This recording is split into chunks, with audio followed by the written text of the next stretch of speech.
Գյուրջան Կասկադ, հասանելի բնակարաններ 65 ամիս մարման ժամկետով։ Պարոն Մամիջանյան, դուք նշում եք, որ Նիկոլ Փաշինյանը քաղաքական դիակ է եւ մեր մեղավորությունն է, որ նա միջև հիմա պաշտոնավարում է, ինչ է արվելու այս ուղղությամբ միջև ընտրություններ Փաշինյանին հեռացնելու հետ կապված։ Սերժ Սարգսյանը նշեց, որ կա կոնկրետ ծրագիր եւ Փաշինյանին հիմա հեռացնելու ճիշտ ժամանակն է։ Արդյոք քննարկումներ ունեցել եք Հայաստան խմբակցության հետ, իրենք արդյոք այս տեսակետին են թե ոչ, եւ նաեւ իմպիչմենտի Նիկոլ Փաշինյանը անվստահություն հայտնելու գործընթացի հետ կապված ձեր խմբակցությունից նշվեց, որ թեկնածու հնարավոր է դուք առաջադրեք, արդյոք թեկնածու առաջադրելու եք, թե ոչ, քննարկումներ կան։ Ես չգիտեմ թե դուք որտեղից եք վերցրել մեր խմբակցության հայտարարություն, որ մենք կարող է թեկնածու առաջադրենք, այդպիսի բան պատիվ ունեմ խմբակցությունից որևէ մեկը չի հայտարարել երբեք։ Իրան Աբրահամյանն է ասել, որ քննարկումներ ընթանում են։ Քննարկումներ ընթանում են ու կառաջադրենք թեկնածուն, դրանք տարբեր նախադասություններ են։ Թեկնածուի շուրջ։ Կետարկետ գնանք։ Ես չեմ կարծում, որ ես պետք է Հայաստան դաշինքից, ոչ թե չեմ կարծում, այլ վստահ եմ, որ դա այդպես չէ, ճշտեմ իրենք կողմնակից են Փաշինյանին հեռացնելուն, թե չէ։ Ես վստահ եմ, որ նմանօրինակ հարց ես Հայաստան դաշինքի հետ քննարկելու չունեմ։ Ես իրանց դիրքորոշում այդ հարցում գիտեմ։ 1 2 նախագահ Սարգսյանի նշած ծրագրի հետ կապված դուք հարցնում եք դրա շուրջ տարվող աշխատանքների մասով, դրա շուրջ տարվող աշխատանքները սկսել են շատ ավելի վաղ, քան նախագահ Սարգսյանը առաջին անգամ դրա մասին խոսեց ծիծեռնակաբերդում եւ այդ աշխատանքները շարունակվում են։ Ինչի ենք մենք համարում, որ հիմա դրա լավագույն ժամանակն է, 1 որովհետեւ Փաշինյանի ռեյտինգը պատմական մինիմումի վրա է ու շարունակելու է գահավիժել, շարունակի այդպիսի գրառումներ անել։ Ինչքան կարողանում ես արա։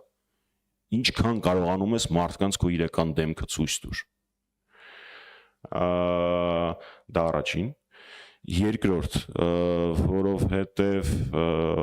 Փաշինյանը այս պահին աշխարհակահաղական աջակցություն ունի իմ վերլուծությամբ բացառապես Թուրքիայից։ Երրորդ, որովհետև վարչապետին անվստահություն հայտնելու գործընթացը, որը անվանվում է impeachment մեր մամուլում,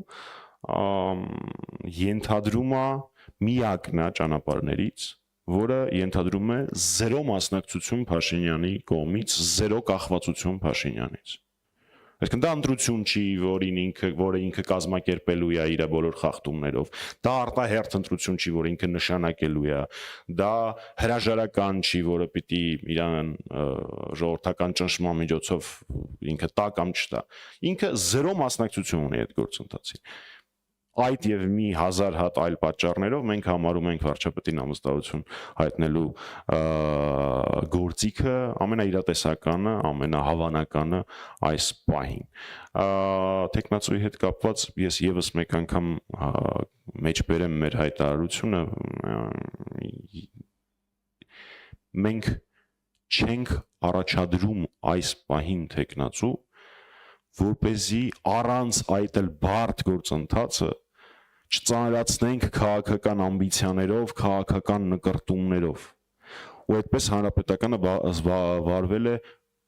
վերջին 7 տարիների ընթացքում ցանկացած քննարկման ժամանակ։ Չկա Հայաստանի ներքաղաքական դաշտում որևէ ընդդիմադիր գործիչ, որը կարողանա գա ասի, այսինչ գործընթացը վիժեցվեց կամ այսինչ գործընթացի ընթացքում խնդիր առաջացավ, որովհետև հանրապետականը քաղաքական ամբիցիաներ կայացրեց։ Ես կարող եմ 10 քանի այդպիսի դեպք թվարկել, բնականաբար չեմ անի դեռ։ Ուստի կարծում եմ, որ ինչքան շատ ինքը այսպես շարունակի, այնքան ավելի հավանականությունը կբարձրանա անվստահություն գործիքի կիրառման։ Այդ թվում նաև այն պատճառով, որը ես մեջբերել էի մեր բրիֆինգի սկզբում։ Կարծում եք նաև քաղաքացիական պայմանագիր խմբակցության падգամավորներին սա դեր կխաղա իրենց որոշման վրա։ Նորից գնանք, մենք շատ ենք խոսել սրա մասին, մենք մինչ օրս միշտ շարժվել ենք փողոցային պայքար, փողոցային կոնսոլիդացիա, որպես վերջնարդյունք անվստահություն հայտնելու գործընթաց դրա անվանությամբ, բոլոր նախորդիվ շարժումների ընթացքում կա առաջարկ նախաձեռնողների կողմից հակառակ գնալ եւ որպեսզի անվստահության գործընթացը, այսպես կոչված impeachment-ի գործընթացը լինի այսպես կոչված trigger փողոցային լայն կոնսոլիդացիայի համար, ես որևէ դրամաբանական պատճառաբանություն դա չփորձելու չեմ տեսնում։ Իսկ թե ինչ վերաբերվում է ԿՊ-ական падգամավորներին, նորից եմ ասում, ինձ միևնույն է իրանցից յուրաքանչյուրը ինչ պատճառով կմիանա անվստահության գործընթացին։ Մեկը, որովհետև հայ առաքելական եկեղեցու հետևորդ է ու այսօր առավոտը պիտի որ շոկ ապրած լինի։ Մեկը կարող է վախենում էր մինչև հիմա դրա մասին խոսել, բայց